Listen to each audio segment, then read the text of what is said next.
The days were hot. Fish died in the lake, plants yellowed, birds stopped singing. There was thunder, but no rain. You call this period the Great Ecological Catastrophe. I heard my mother's heartbeat as she carried me to Alphaville. People chased us. I remember her driving and bison running by. Then we reached the flooded city with refugees in rubber boats. Suddenly, I couldn't find Mama. I was scared and alone. I'll never know whether she died or abandoned me. I only remember the rockets leaving for Mars. That night, the fighting started. I ran deep into the forest. A she-wolf found me and raised me with her cubs. People who didn't make it into the rockets were dying in combat and from the mutating environment. But we, the orphans and animals, didn't fight. Instead, together we adapted to nature that grew out of the rubble. Many moons passed, and then one day, some humans returned. They called themselves Martians.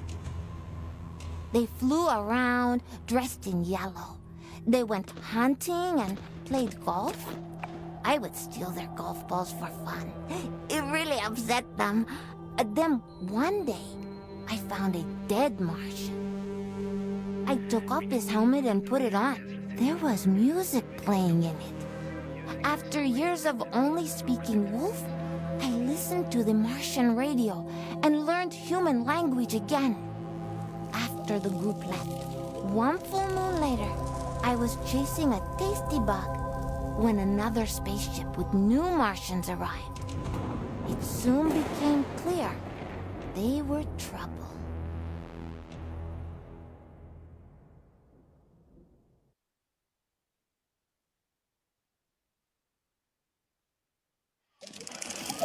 Greetings all you Tesla City Martians out there. You're listening to Radio Nostalgia from Mars, the show for those who miss a morning run in the park, slurping minestrone soup, sailing with the wind in their hair, singing in unison with thousands of people at a music concert, or smelling the coming rain. In other words, a show for the long-lost days of Earth.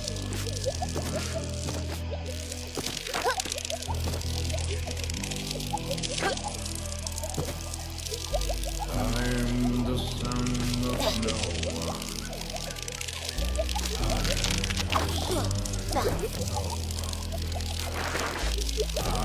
I'm the son of Noah. I'm the son of Noah.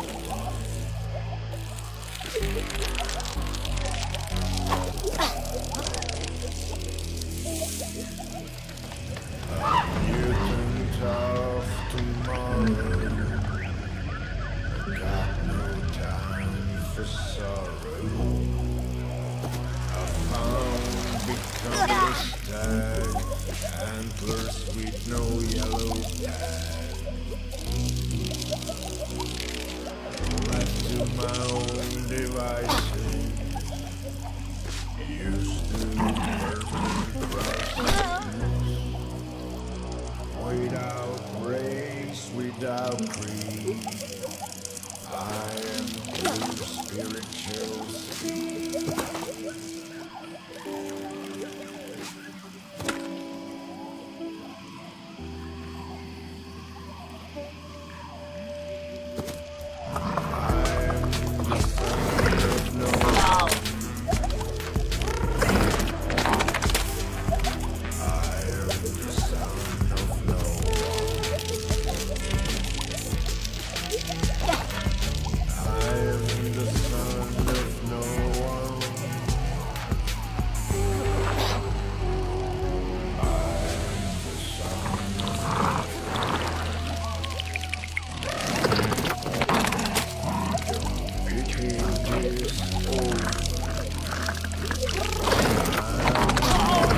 words propel me.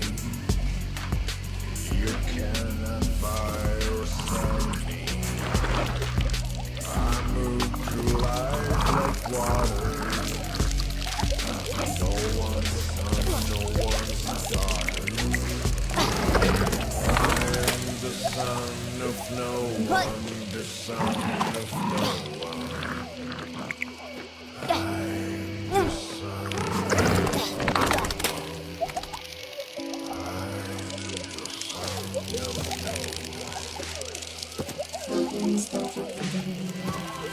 Starting off the show with Son of No One, a song I'm fairly certain resonates with many of us orphans of the earth out here in the stuffy depths of space.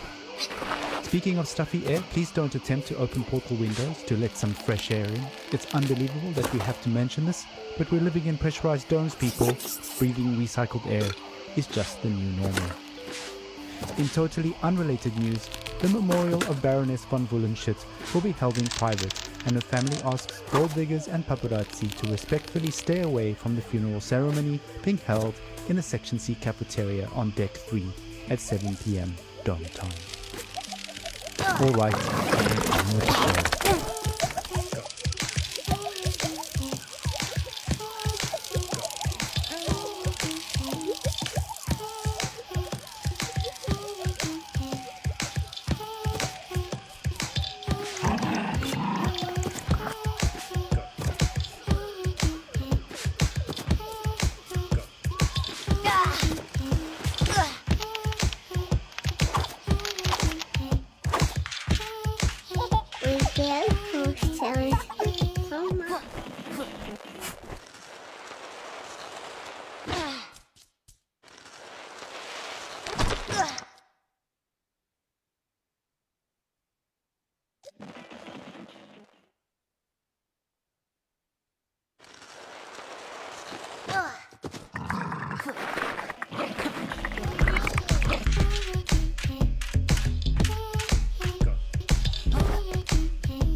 nostalgia for Mars.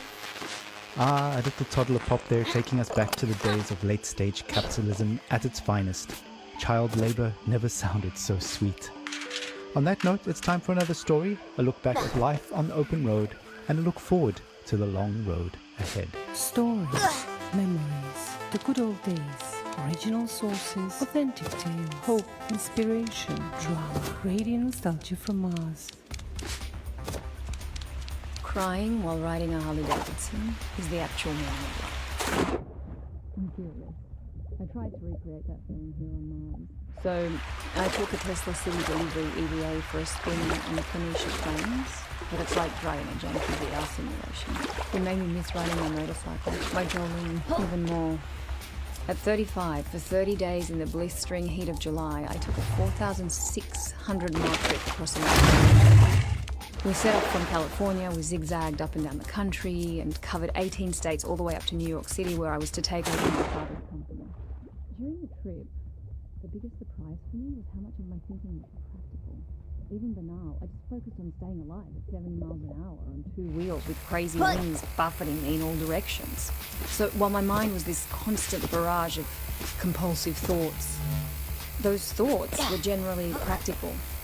Like, how do I get to that destination before dark? Am I drinking enough water? Am I hydrating? The bigger picture stuff of why am I doing this and what is life about anyway didn't come until later. We started the trip at the peak of California's infamous orange heat wave, and we rode it for 5 days in temperatures you wouldn't believe. Some mornings I'd have sweat dripping from my elbows before we even set off. My eyes hurt from the sun. Sometimes I'd wake up so sore I could barely move. My inner thighs had engine burn. And even though those closest to me actually didn't think I'd make it, I learned that I could physically overcome much more than I thought. So after that rite of passage, I knew I could take over the company. Instead of being an entitled little brat whose father would pay for her theatre career, I turned the company into a $1 trillion business. And now, here I am with my family on Mars, among the last representatives of humanity in the universe. So aside from this high-minded idealism, life has no meaning. Because of these damn EVA suits, there's no wind on the highway here. No open-air solitude that makes you feel one with the world like back on Earth. On Mars, even if you manage to get outside, you're still trapped in the body of your own stale air. No matter where you go, isolation clings to you. Unlike the open road, it's an experience of wholeness. There's no dancing asphalt in the heat, and no neon-lit diners, and 2 a.m. omelets with green bell peppers and yellow cheddar with a side of burnt hash browns, greasy bacon and black coffee. Instead, there's this barren rock and strictly monitored oxygen levels in sterile domes. We live in bubbles within bubbles. I admire how far we've come and how resilient we are, but I wonder, maybe we're just fooling ourselves. Just like during my epic ride, we've mostly figured out the banal questions about water and food and sanitation, and now the greater questions are looming. What are we really doing? What is our future? And what will the meaning of life be for my kids? At any rate, the point is, I miss my Jolene. Thanks for listening. Thank you for taking us on that ride with you, Brianna. Your story is an inspiration for all and reminds us to face our difficulties head-on and to value the small things in life, even out here on Mars. Motorcycles, grease, wind in the hair. What better way to remember than with some psychedelic rock for the road? Radio nostalgia from Mars.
away from home.